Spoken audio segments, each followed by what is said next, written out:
The envelope was hand-delivered in silence. No knock, no bell. Just a flicker of movement at the front gate of the orphanage, and a white envelope resting against the chipped wood of the door, sealed with wax gold, pressed with a symbol I didn't recognize. The matron didn't speak as she handed it to me. She only stared, as if suddenly aware I did not belong here. Inside was a single sentence. "You are not who they told you you were. Come to 84 Holloway Street at precisely 8 p.m. Formal attire." That was it. No name, no sender, no explanation. I stared at the words as though they would rearrange themselves into something less absurd, less haunting. But they didn't. They remained exactly what they were, a rupture. A crack in the foundation I had built my life on. I didn't tell anyone. Not the woman who raised me with measured kindness and distance. Not the other volunteers who'd become quiet companions in my modest world. I simply borrowed a suit, 2 sizes too big, and arrived at the address just as the sun dipped behind the horizon. And that's when everything changed. The house, or rather, mansion at 84 Holloway was nothing short of a castle. Glistening marble columns, a red carpet that extended like a tongue from the door to the street. Elegant silhouettes floated behind crystal windows, champagne glasses sparkling like stars in orbit. I shouldn't have crossed the threshold. Every instinct in my body told me so, but I did. The butler didn't question my presence. He opened the door as if I was expected, as if I belonged. "Right this way, sir," he said, and I followed him through corridors of opulence into a grand hall filled with people who looked carved from another reality, one of wealth, legacy, and entitlement. Then I saw her. Eleanor Rivington. I recognized her from newspapers, from scandals, from charity galas I only ever watched through smudged cafe televisions. Matriarch of the Rivington estate. Heiress turned iron-fisted businesswoman. And seated beside her was her son, Damon Rivington, a face of entitlement, the sculpted arrogance of old money in human form. Eleanor raised her glass to quiet the room. A smile crept onto her face, sharp as glass. "I'd like to thank you all for coming tonight," she said. "This is not just a celebration of legacy, but a revelation. For years, I have lived with a truth I kept hidden for my protection, for his, and perhaps for the illusion of order." She stood, a single sheet of paper in her hand. "My late husband had a child," she said, "before our marriage. A child he never acknowledged publicly, but a child he loved nonetheless." Gasps rippled across the crowd like a tide swallowing the shore. I felt the blood drain from my face. Eleanor turned her head and looked directly at me. "And tonight, that child stands among us, unnamed, unseen until now." Silence swallowed the room. I wanted to run, but I couldn't move. Not when she stepped down from her pedestal and walked toward me. Not when she handed me the paper in her hand. Not when I read my name typed at the bottom of a notarized birth certificate. My name, and his, Jonathan Rivington. Every breath I had taken until that moment was a lie. My mouth opened, but no words came. And then, like wildfire, the crowd began to whisper. I heard phrases like illegitimate, charade, poor boy, and where's the proof? Damon stood, fury twisted on his face. "This is absurd, Mother. Some street rat shows up, and you hand him our legacy? You're humiliating this family." Eleanor remained calm, her voice steady as steel. "You will respect your brother." That word brother struck harder than anything Damon could have thrown. I tried to speak, to correct her, to say this must be a mistake. But in my trembling hands were documents, letters written by her husband, sealed photographs that mirrored my own childhood face. A time-stamped photo of me at 3 years old, asleep in a crib I didn't remember, with his name etched on the back in cursive. My son, Elijah. The air was thick with disbelief. A man in a gray suit approached with a sealed box. There are more, he said, placing it at my feet. From the late Mr. Rivington's attorney. DNA confirmation. Audio recordings. He left everything in order, just not in plain sight. I looked up and saw Damon's rage melt into something colder. Not fury, fear, because I wasn't just a stranger now. I was undeniable. No one clapped, not a single hand moved. The silence wasn't respect. It was tension. A hanging breath from people too wealthy to speak and too shocked to blink. My hands trembled as I held the box, and for a moment, I wasn't in a mansion. I was back in the orphanage, barefoot in the hallway, wondering if today someone would finally claim me. But no one had, until now. Eleanor extended her hand, but I didn't take it. I was trying to understand her face, to read behind the expensive makeup and perfect posture. Was it guilt, redemption? Or was I just the last obligation of a dying man's conscience? I understand this is overwhelming, she said softly, too softly for the room. But Jonathan wanted you to be seen, truly seen, and more than that respected. Why now? My voice cracked. Why tonight? Why me? Her eyes didn't flinch. Because secrets rot from the inside. And our family has been rotting for years. Damon stepped forward. You mean to tell me that this charity case is our equal? You think a few dusty documents are enough to crown him a Rivington? I didn't answer. I didn't need to. Because the attorney did. He stood tall, voice firm. Mr. Rivington amended his will shortly before his death. Elijah is the sole inheritor of his private estate. Assets, art, properties outside of the family trust. His wish was to leave the public holdings to his official family, but his heart, his legacy, to his firstborn. Gasps again, louder this time. Someone dropped a glass. A woman near the piano choked on her laughter and turned it into a cough. I wasn't just a secret anymore. I was a threat. A man I didn't know, an uncle, I think, stepped toward me. This is a trick. It has to be. Eleanor, think of what you're doing. You're handing over the name, the bloodline, to a nobody. That word hit me like a slap. Nobody. Eleanor turned to him, colder than marble. No. I'm giving it back to someone it should never have been stolen from. I didn't speak. I was still trying to breathe. Still trying to feel the floor under my feet. I had grown up in second-hand clothes, in hand-me-down schools, cleaning the hallways of a life I was never allowed to enter. I had eaten from plastic trays while Damon dined in crystal halls. And now the world had shifted, but my body hadn't caught up. Come with me, Eleanor whispered, touching my elbow gently. Please.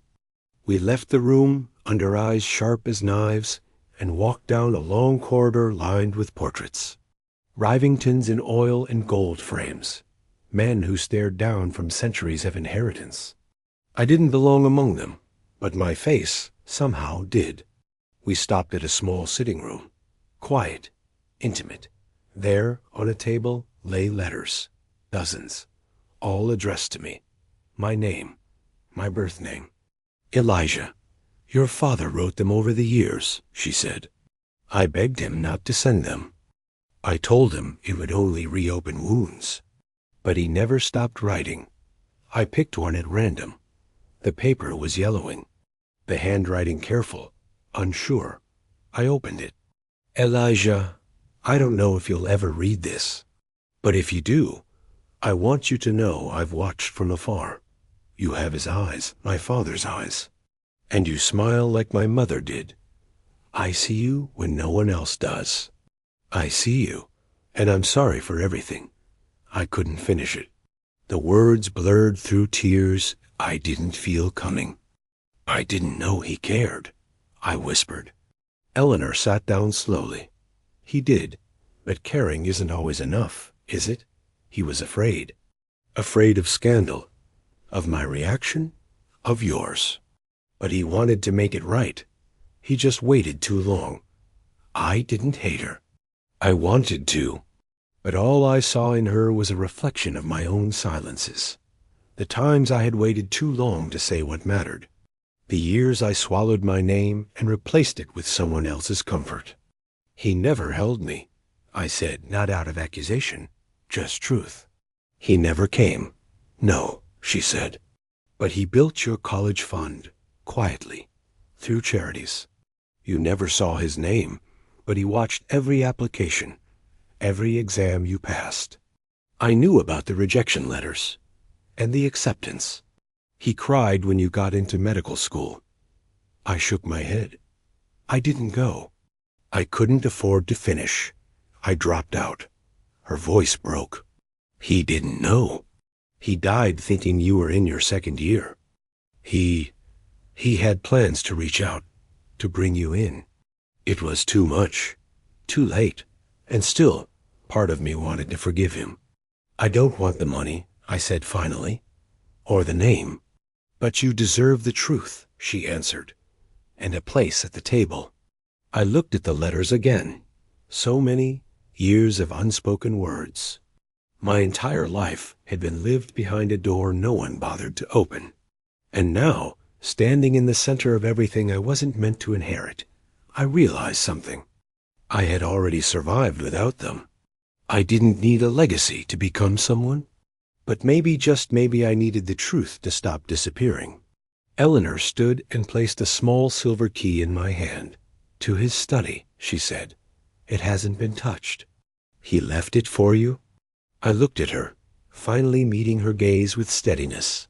I'll decide what to do after I read everything. After I know who I am. Her shoulders softened. That's more than fair. The study was nothing like the rest of the house. While the rest of the mansion boasted perfection and opulence, this room was worn, lived in. A small lamp glowed in the corner. Dust lingered on the bookshelves like time had paused the moment he died. There were no servants here, no polished marble, only wood, paper, and silence. I closed the door behind me and stood still. On the desk was a frame. Inside it, a photograph. I knew the child instantly. It was me. 4 years old, barefoot, standing in a garden I didn't remember, with a wide, reckless smile and dirt on my knees. And beside me, him, Jonathan Rivington, kneeling, holding my hand. I sank into the chair and pressed the photo to my chest. He had been there. He had held me. The memory was gone from my mind, but it lived quietly in his. I opened the drawers slowly, one by one. Letters, drawings, a tiny pair of socks, a hospital wristband with my name, and a notebook leather-bound, well-worn, filled with entries. January 12th. He laughed today when I made the stuffed bear dance. The nurse said he has my laugh. I didn't expect that to break me the way it did. May 3rd. Eleanor says it's not safe, that I'm risking everything. But how can I call myself a man if I let my son grow up thinking no one wanted him? August 17th. He called me Mr. He doesn't know who I am. I didn't correct him. I don't know what's more cruel, the secret or the silence. Page after page. Regret, longing, fear, love buried beneath cowardice. He hadn't forgotten me. He had been present in shadows, behind curtains, hiding behind the word illegitimate, like it was a wall too high to climb. He wanted to be more. He simply didn't know how. I found the deed, the bank accounts, the revised will, everything the lawyer had promised, all in my name, all legally sound. No space for doubt, not even for Damon. But what struck me most wasn't the money. It was the last letter, unsealed. Elijah, if you're reading this, I've failed to tell you myself, and for that, I will never forgive myself. But know this, your name was always the first one in my prayers. Not Damon's, not the board's, yours. You were born into silence, but you deserve a voice louder than mine ever was. You carry more than blood. You carry my hope. If this family has any future, it is in your hands. Forgive me if you can. But even if you can't, take what is yours. Not because you need it to matter, but because you already do. Love always, Dad. I folded the letter with shaking hands. He had called himself my father, not Jonathan, not the man who gave me life. Dad, the door creaked open behind me. It was Damon. He didn't look angry now, just tired, bitter in a way that comes from losing control. I figured I'd find you here, he said, stepping in like he still owned the air in the room. You've read it all, then? I nodded. I don't care what papers say, he continued. You don't belong here. You never did. I didn't ask to belong, I said quietly, but I do, whether you accept it or not. You think because you have his signature and a few letters, that makes you part of this family? You're a charity story, a scandal waiting to happen. I looked up at him calmly. And you're terrified of that. He didn't deny it. I built everything to carry his name, Damon said. His public name, the clean one, the respectable one. And you tear the illusion apart. He didn't want illusions anymore, I replied. He wanted truth. Damon laughed bitterly. You think truth matters in families like ours? Truth is what we pay to bury. He stepped closer. You'll never have their respect. They'll tolerate you, maybe, but you'll always be the outsider. You can't fake blue blood. I stood up slowly, not to threaten, but to match his high level. I don't need their respect, I said, just my own and his. And I have both. Damon's mouth twisted, but he said nothing more. He just turned, jaw clenched, and walked out. I was alone again, but this time I wasn't small. I wasn't invisible. And I wasn't a secret. The press came the next morning.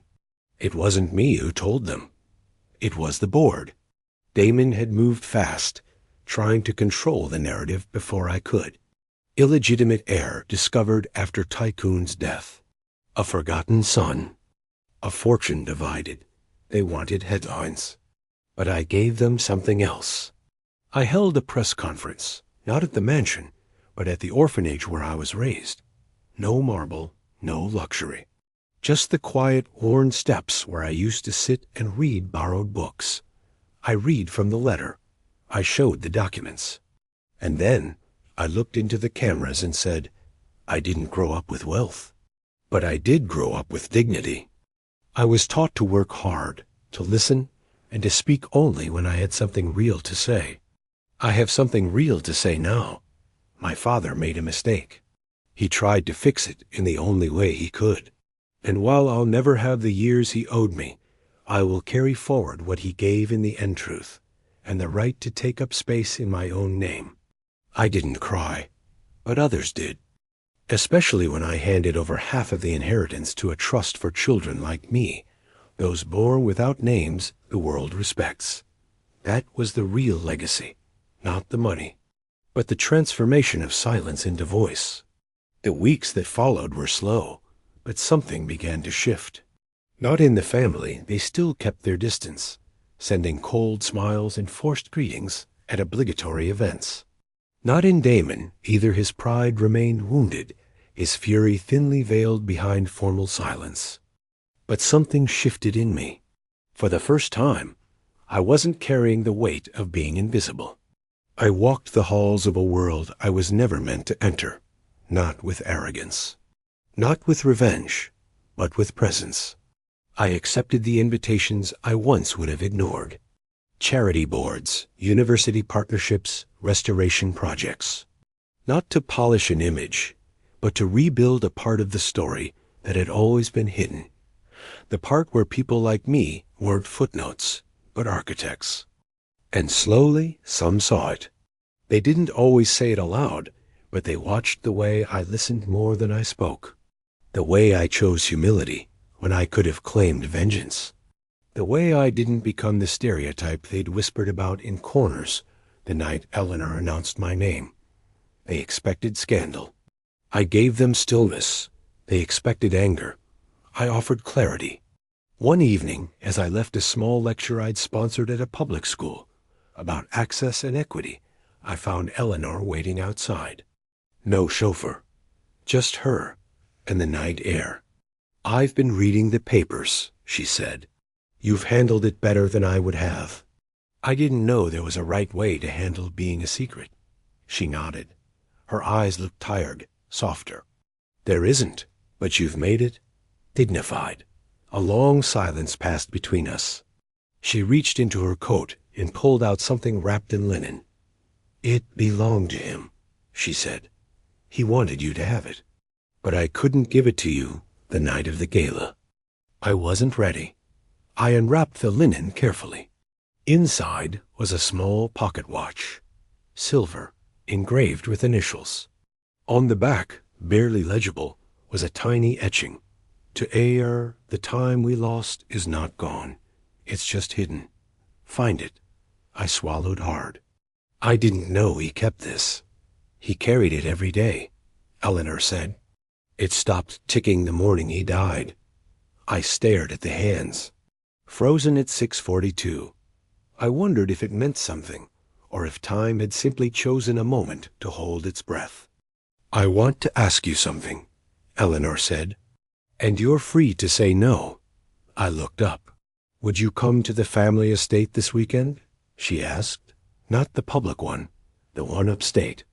It's where we first met, where he wrote many of those letters." I hesitated. She noticed. "It's not an ambush. No press. No lawyers. Just memory." I nodded slowly. "All right." The estate was older than I expected. Not polished, not decadent. Just quiet. It sat on a hill surrounded by trees that had outlived every Rivington by centuries. The house itself was modest in comparison to the city mansion. Faded paint, a roof that needed repair, a porch that creaked when I stepped on it. But inside it was something else. Books everywhere. Photographs in black and white. A piano with yellowed keys. It wasn't a monument to wealth. It was a house someone had once loved. "He came here when he wanted to think," Eleanor said, walking beside me. "Or when he wanted to disappear. I didn't come often. This was always his space." We sat in the garden, where wildflowers had overtaken the stone paths.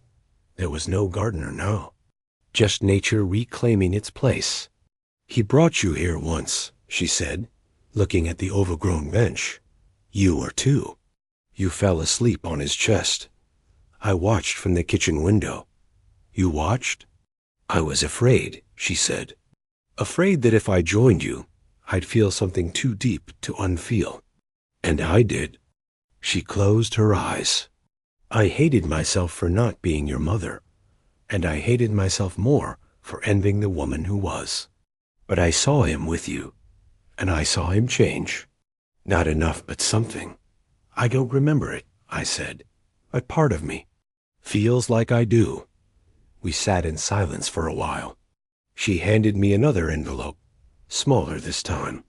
Inside was a letter, but not from my father. From her. "Elijah, if you're reading this, I found the courage to give you the words I should have said long ago. I was never going to be ready, but you came anyway. Quietly, steadily, without resentment. You didn't take anything by force. And still you have changed everything. I spent too long guarding a house full of ghosts, and you, without knowing it, opened every window. Thank you for not becoming what the world expected you to be. Thank you for existing, even when we chose not to see you. Eleanor." I folded the letter and looked at her. She wasn't a villain. She wasn't a savior. Just a woman who had made too many compromises and was now, somehow, trying to unmake them. "I'm not staying in the city," I told her. "Not long term." She blinked. "Where will you go?" "I don't know yet, but I need something slower, closer to who I am. And the inheritance? I'll manage it, but I won't be managed by it." She smiled. He would have liked that. I looked out at the trees. I hope he would have liked me. She took my hand gently. No performance, no pretense. He would have loved you.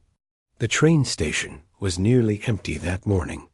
I stood on the platform with a single bag, the silver pocket watch in my coat, and the silence of a name that no longer crushed me. I wasn't escaping. I was stepping into something that no longer required permission. Before I left, I visited the orphanage one last time. The matron met me at the gate. "You've been on the news," she said, without greeting. "They say you're worth more than a few city blocks." I smiled faintly. "Money's louder than truth, I guess." She tilted her head. "But truth lasts longer." Inside, the hallway smelled the same.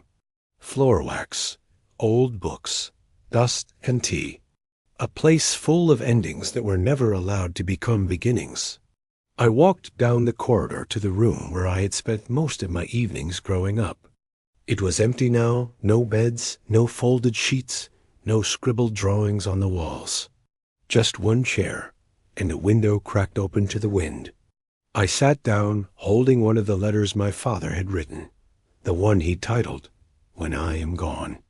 "Elijah, if this reaches you after I've left this world, then I hope you've found some version of peace. Not the kind people sell, but the kind you carry. You are never forgotten. Not once. I didn't always do the right thing, but I never stopped believing you'd find your way. And maybe, just maybe, you'd find mine. Do not build your life around proving anyone wrong. Build it around proving yourself right. Your existence is not a scandal. It is a miracle of second chances. Whatever you choose to do with this name, with this legacy, do it in your own time. You don't need our family's approval. You are always more than our silence. Be the voice I never was." I folded it carefully, tucking it back into the envelope, and stood. I didn't need anything else from that place. But I left a copy of the letter in the drawer of that empty room. For the next child. For someone else searching for proof they were never invisible. Years passed. I didn't disappear, but I no longer lived under the scrutiny of marble ceilings and crystal reputations. I opened a foundation not in my name, but in my father's first name, Jonathan House. A quiet place. A warm one. For youth aging out of the system. For those like me, who had questions bigger than their lives were allowed to hold.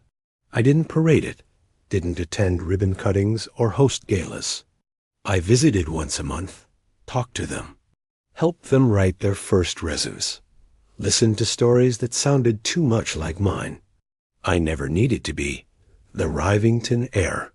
I only needed to be heard. Damon never reached out, not directly. But one day, a donation appeared in the foundation's account. Large. Unclaimed. Traced to a holding company I recognized. No note. Just a number. 642. The time on the pocket watch. It didn't heal everything, but it meant something. Eleanor passed away on a spring morning in her sleep. Peacefully, they said. She left a letter addressed to me and nothing for Damon, but a small envelope marked release. My letter was longer this time, full of things she never managed to say aloud. She wrote of regrets, of watching me grow from afar, of pride that caught her by surprise. She called me son at the end. I kept it, but I didn't let it define me. I spent most of my time teaching, not in universities, but in community programs. Storytelling, ethics, personal narrative. How to speak when you are never taught to believe your words mattered. One afternoon, a young girl raised her hand. "How did you become?" "You?" The question was innocent, honest. I paused before answering. I stopped waiting to be chosen. The class went quiet. And then, slowly, heads nodded. Some understood. Others were still learning, like I still was, because healing isn't a straight line. It's a slow walk through every door you were once locked out of just to show yourself you're allowed in. On the anniversary of his death, I returned to the estate. It was raining. The grass was taller, the trees still strong. The stone bench where I had once sat with Eleanor was damp, cracked now. The house had been donated to a preservation society. They'd kept everything intact. In the study, nothing had moved, and the clock was still frozen at 6:42. I sat down, a pocket watch in my hand. "I never hated you," I whispered aloud. "I only missed you, even when I didn't know I was allowed to." The wind moved the curtains. A bird landed on the windowsill and stayed. I smiled, closing my eyes. I wasn't the secret anymore. I was the story. And I would carry it quietly, clearly, and completely into a world that needed to know. Being invisible does not mean being small. Being silenced does not mean being empty. And being forgotten does not mean you aren't real.